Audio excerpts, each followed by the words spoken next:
Who is the Lover? Allah. Who is Ar-Rahman? Allah. Who is Al-Mannan? La ilaha illallah, Muhammadur Rasulullah. Muhammad is the messenger, to Allah is our return.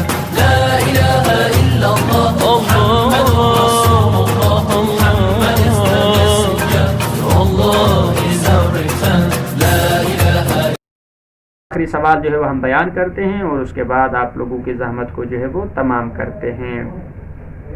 وہ یہ ہے کہ سجدہ کن چیزوں پر ہو سکتا ہے. ٹھیک ہے, یہاں پر سجدے کے حوالے سے ہم بتانا چاہیں گے کہ ایک تو اعضائے سجدہ کون سے ہیں اور کن کن چیزوں پر سجدہ ہو سکتا ہے. ٹھیک ہے, پہلی چیز یہ ہے کہ اعضائے سجدہ جو ہیں جب بندہ سجدے میں جاتا ہے وہ 7 ہیں. اعضائے سجدہ کتنے ہیں؟ 7 ہیں.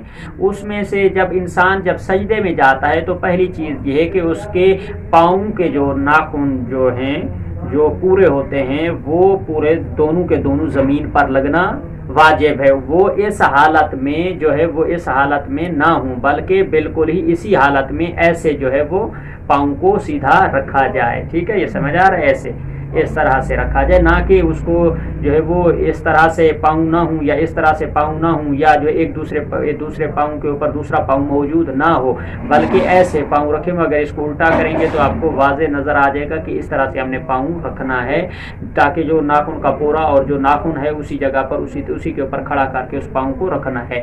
دونوں پاؤں کا رکھنا, اس کے بعد دونوں گھٹنوں کا زمین پر رکھنا اور اس کے بعد ان دونوں ہتھیلیوں کو, اگر ہم سجدے میں ہاتھوں کو اس طرح سے رکھتے ہیں تو ہمارا سجدہ صحیح نہیں ہے. اگر ہم اس طرح سے رکھتے ہیں یا اس طرح سے رکھتے ہیں یا اس طرح سے رکھتے ہیں تب بھی ہمارا سجدہ درست نہیں ہے. بلکہ اعضائے سجدہ میں سے دونوں پاؤں کا رکھنا, دونوں گھٹنوں کا رکھنا اور ان دونوں ہتھیلیوں کا پورا زمین کے اوپر سیدھا اس طرح سے لگنا واجب اور ضروری ہے. والا آپ کا سجدہ صحیح نہیں ہے. یعنی دونوں ہتھیلیوں کا بھی ہونا. ٹھیک ہے, دونوں پاؤں کے انگوٹھوں کا ہونا, دونوں گھٹنوں کا زمین پہ رکھنا اور دونوں ہتھیلیوں کا زمین پہ ہونا.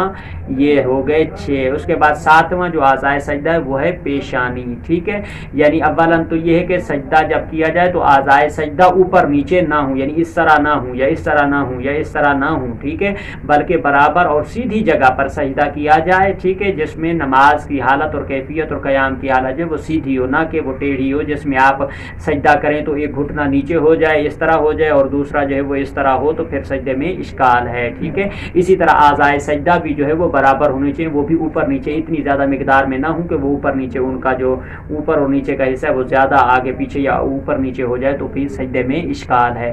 اور اسی طرح سے جب سجدہ کرتا ہے بندہ پیشانی رکھے تو پیشانی کے آگے اگر بال ہوں تو ان کو ہٹا دے تاکہ سجدہ کی جگہ جو ہے وہ اعضائے سجدہ میں سے سجدے گاہ کی جگہ پہ سجدہ پورا پہنچے. بعض اوقات سجدے گاہ ہوتے ہیں جس کے اوپر یا حسین یا علی یا اللہ یا اس طرح کے الفاظ اور نام لکھے ہوئے ہوتے ہیں تو ان کے اوپر بھی سجدہ ہو جاتا ہے, لیکن بہتر ہے کہ اس کو الٹا کر دیا جائے تاکہ جو سیدھی جگہ ہے اس کے اوپر سجدہ ہو جائے اور سجدہ کرتے وقت کوئی جگہ اوپر نیچے نہ ہو جائے یا درمیان میں اتنی گہرائی میں کھڈا یا اس طرح گہرائی سجدے گاہ میں نہ ہو کہ وہ سجدہ صحیح طرح سے نہ ہو سکے. تو بہتر کیا ہے کہ اس کو الٹا کر لیا جائے اور اس کے اوپر سجدہ کر لیا جائے تاکہ آپ کا سجدہ جو وہ صحیح طرح سے ادا ہو جائے. اور یہ اعضائے سجدہ ہمارے کتنے ہوں گے؟ 7 ہو گئے. ٹھیک ہے, یعنی دونوں پاؤں کے انگوٹھے ہو گئے, اس کے بعد 2 گھٹنوں کا زمین پہ رکھنا, دونوں ہتھیلیوں کا رکھنا اور پیشانی کا سجدے گاہ پر رکھنا. یہ اعضائے سجدہ جن کا رکھنا واجب ہے, والا سجدہ صحیح ہونے میں اشکال ہے.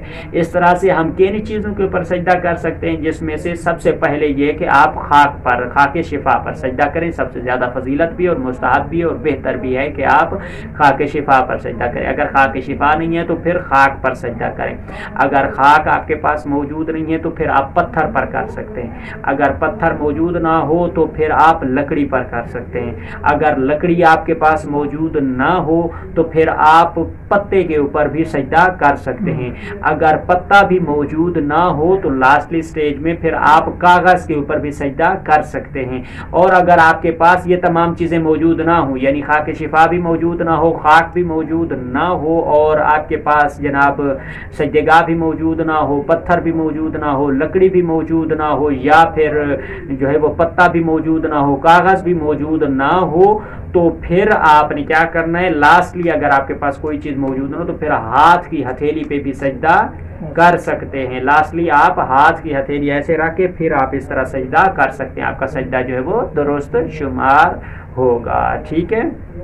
اب یہ ہے کہ بعض اوقات لوگ یہ سوال کرتے ہیں کہ بعض ایسے لوگ ہیں کہ جن کا ہاتھ نہیں ہے، اب کسی کا اگر ایک نہیں ہے تو وہ دوسرے ہاتھ پہ کر سکتا ہے، اگر دونوں ہاتھ ہی نہیں ہے تو پھر جو چیز اس کو مہیا ہوتی ہے جس کے اوپر سجدہ کر سکتا ہے اسی کے اوپر وہ سجدہ کرے. مثلا قالین ہے، فرش ہے، یا اس طرح کی کوئی اور چیز ہے جس کے اوپر سجدہ کرنا اس کے لیے ممکن ہو تو وہ اس کے اوپر بھی سجدہ کر سکتے ہیں، اس کا سجدہ درست ہے. یعنی اتنی تمام مجبوریوں کو بھی درگزر کرنے کا مقصد اور نتیجہ دی اینڈ مورل جو ہے وہ یہی ہے کہ نماز کو نہ چھوڑا جائے، نماز کو پڑھا جائے. جتنی بھی مجبوری اس مجبوری کو اور اس عذر کو دور کرنے کی کوشش کی جائے، لیکن نماز کو نہ چھوڑا جائے، بلکہ نماز پڑھنی چاہیے ہمیں ضروری، اور اول وقت میں پڑھنے کی فضیلت بھی، اور اسے زیادہ سے زیادہ ہمیں پڑھنا چاہیے.